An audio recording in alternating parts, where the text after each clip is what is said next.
So we're here right now in Talisay, Cebu South Coastal Road, SRP Talisay. And mauni lamig mong biyahe kasi we just picked up our New Year centerpiece dito sa Lolo Soy's, diba? So, and nagkuhan kami, nag-detour namin gamay doon sa Shell to buy ice because importante isang ice kung para bugnaw ang mga drinks. Diba? So currently mo ni natas Port Talisay in Jollibee Talisay. Diba? Jollibee. So makuha ta silang traffic light na tanawin ang traffic light by 199. Rugay pa kayo na. So ato na i-pause. Alright guys, go na gyud. And that's Jollibee Talisay. Diba? How open siya? Open yapon ay. May ganahan mamalog Jollibee. And money ron. So hayag na diri ang SRP day. Traffic is a bit, okay ra. Light ra gyud. Light to moderate. Dili ikuan. Pagalak ang mga tao pero unya tingali basig manang uban mananaw fireworks, mananaw kuan. So ma-traffic na dito dapit new starting pero mara kay bawaan pero ang uban, I mean a lot of people would go to places like Tops again, and the best thing about Tops is diba, you have the view of all the fireworks in the city. Diba? Laban kayo. And also that's why you have to give props if ever nakakuha mo kwarto dito sa Hyatt Sky Towers, especially the ones that we had, diba, a couple of days ago, the facing the city ba, so kalindot man tanaw ra ng fireworks dito. Kung fireworks lang ya man higda sa katog inom ka chill sa chat ka ginebra gin bilog ba champagne ka, diba? So wow na ba. So, padung tayo di karon sa New Star because I'm gonna get my tickets na lang for the New Year's Eve countdown. Carnival de Luz. Carnival de Luz. So, wala. Maybe Bibo ni dito. We'll see. Akong giapas ang fireworks rasad. So, although nakadindot sa drone, kaon na may daan na may pagkaon sa balay.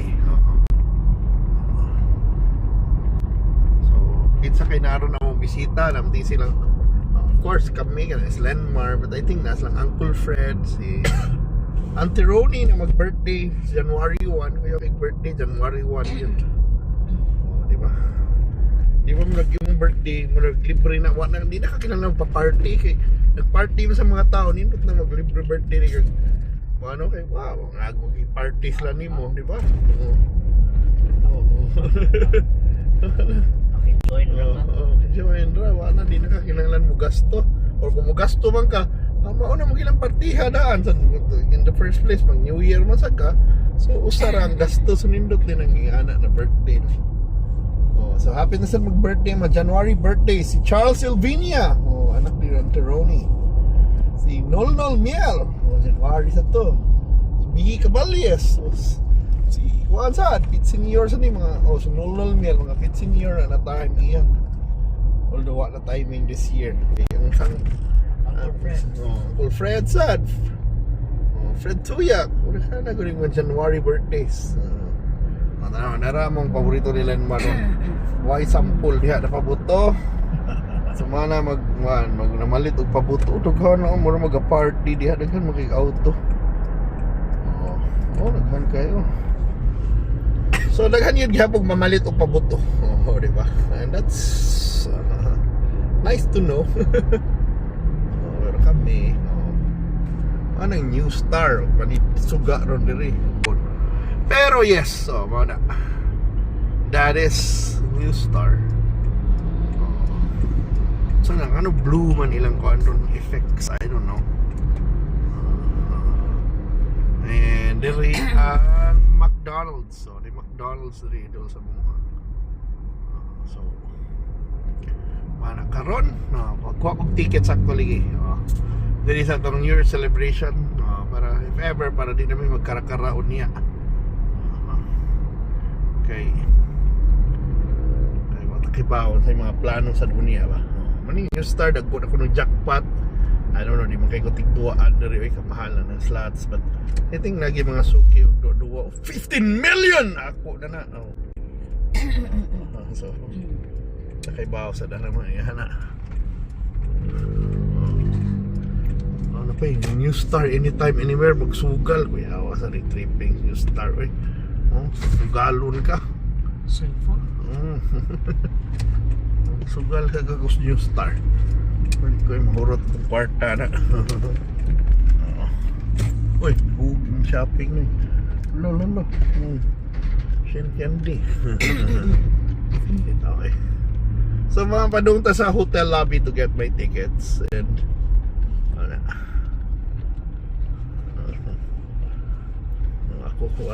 Ako nag-check-in ang forma na ko. So that's New Star. New Star.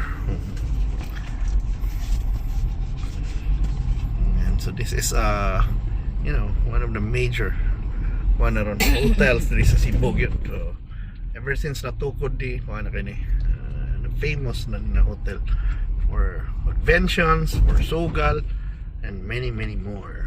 Oh, di ba? Oh, nagano check in ron. I think puno sila, so swerte sila.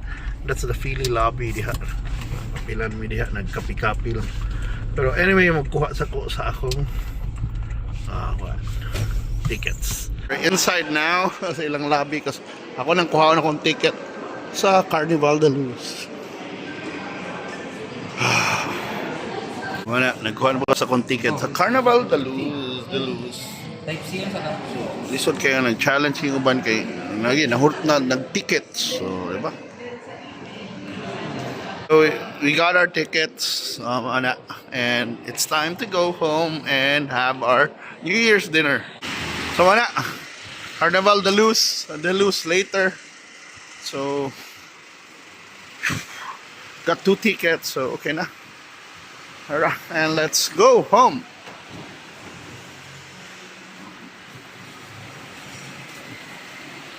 So my guys, off we go. Go home na. And para kuan, how many entrance sa convention center or the mall also. So muna itong night drive by the way and see, you know, Cebu before all the fireworks, before all the New Year's festivities. So busy ni unya this New Star pero yun lang mukhaan eh. We'll see. Ito is boardwalk later.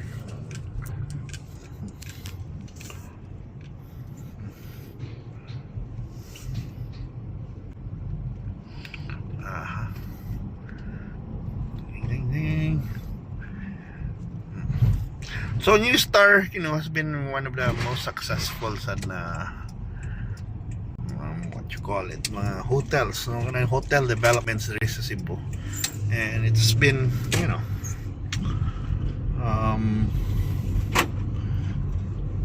kuwan siya popular when it comes to events, especially sa una when Sinulog was held in this on this street.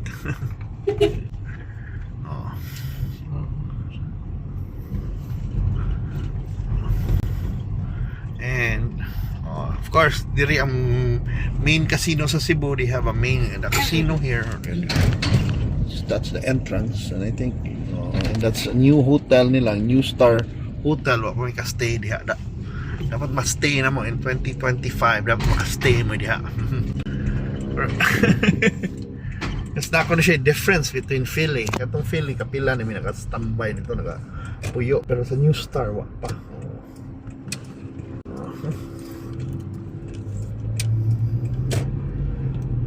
Na nata dire sa Cebu South Coastal Road or SRP, and dito sa SMC side do napati yan nangumpra gid sa SMC side ng Labira. But I think Manirado dapat nas like sayo today, di ba? Kuno? Ha? Sila kaluoy silang empleyado sa lash nakali din man ay binisod ka. Okay. Wala din na di halin diyang naman ligya ay. Ugma tingin alas 12 sila mga bre. Pero Siya, parang siya tironin ni. pero di ba alas kayo may kaluoy. May manguli ang mga tao. Asa mo sila masakyan alas 10 ang empleyado. But I guess yeah, maybe ilan lang manindig ka na. Di ba? But normally yes di na sila kuhan. Sayo actually na manirado sila. Yeah, then ugma udtos lang mga bre. Ano yun, tapos Pasko ha. Pero New Year man ron, sige maybe hantod sila 10 o'clock. But not so sure. Para masagkuhan. Pati mag last minute shopping o mga pagkaon. But mauna. So anyway, mauna ni atong drive, our night drive from Talisay to New Star to dire sa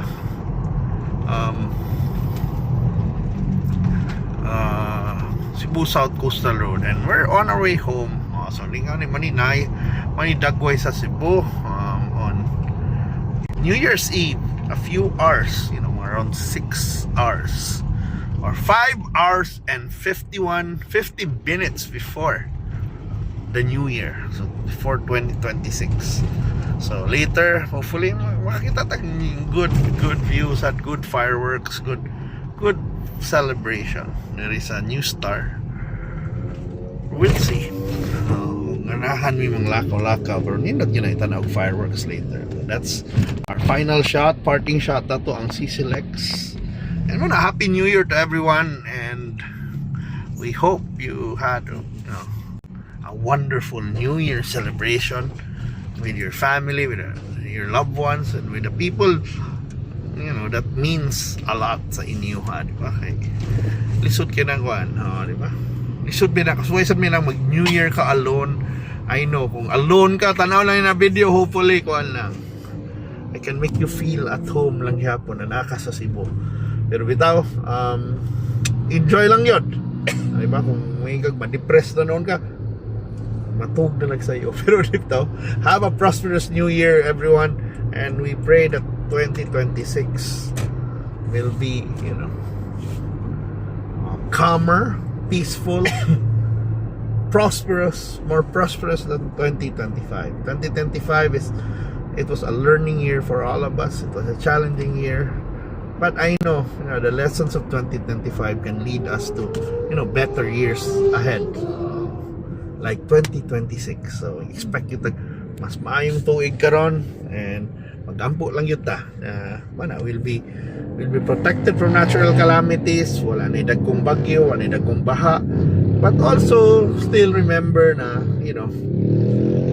dapat daghan pag asikasuhon atong country. We need to fix a lot of things, especially the way we are governed, our leaders, our our government. Hopefully masulbad gihapon na natay mga solutions sa mga complaints sa mga tao, katong mga flood control issues, corruption issues. May 2026 be a year that mag-reckoning ta na people who need to be accountable should should answer to the charges, or even katong dapat mapunish, di ba? Maagi natong prayers, so we need resolutions, because 2025 daghan kay daghang napiktuhan, daghang naguba na properties, and something that would have been preventable kay we invested in billions and billions of flood control projects. Yeah, then himo lang ghost projects. So dapat nagi karapatan ni mga katawhan to find answers in 2026, and hopefully yes, we should find answers and make people accountable. But also in the end, we pray gihapon for may justice be served correctly, peacefully, and also with teeth. Yeah. Wala tong New Year's message, and Happy New Year to all of you guys. Thank you so much for watching. Bye.